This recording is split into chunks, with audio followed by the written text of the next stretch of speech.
tamilcinemanew.in. Welcome to Tamil cinema. நடிகை பாவனா தமிழில் சித்திரம் பேசியதை படத்தின் மூலம் அறிமுகமானவர். அதற்கு பிறகு பல படங்களில் நடித்தவர். இங்கு சரியான வாய்ப்பு இல்லாமல் மலையாளம், கன்னடம், தெலுங்கு படங்களில் நடித்து வருகிறார். அவர் கன்னடம் பட தயாரிப்பாளர் ஒருவரை தீவிரமாக காதலித்து வருவது ஊரறிந்த ரகசியம். அவரை வருகிற ஏப்ரல் மாதம் பாவனா திருமணம் செய்து கொள்ள இருக்கிறார். திருச்சூரில் திருமணம் நடக்க இருக்கிறது என்ற செய்திகள் வெளியானது.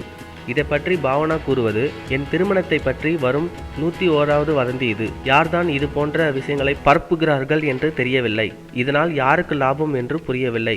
தயவு செய்து நான் சொல்லாதவரை என் திருமண செய்திகளை நம்பாதீர்கள். நான் ரகசிய திருமணம் செய்ய மாட்டேன். முறைப்படி எல்லாரும் சொல்லிதான் செய்வேன். இப்போது மலையாள படங்களில் நடித்து வருகிறேன். திருமணத்தை பற்றி யோசிக்கவே இல்லை.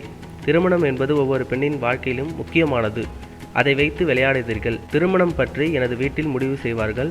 மற்றவர்கள் முடிவு செய்ய வேண்டாம். இனி திருமண வதந்திகளுக்கு பதில் சொல்ல மாட்டேன் என்கிறார் பாவனா. மேலும் சினிமா செய்திகளை தொடர்பு கொள்ள லைக் மற்றும் சப்ஸ்கிரைப் செய்யவும்.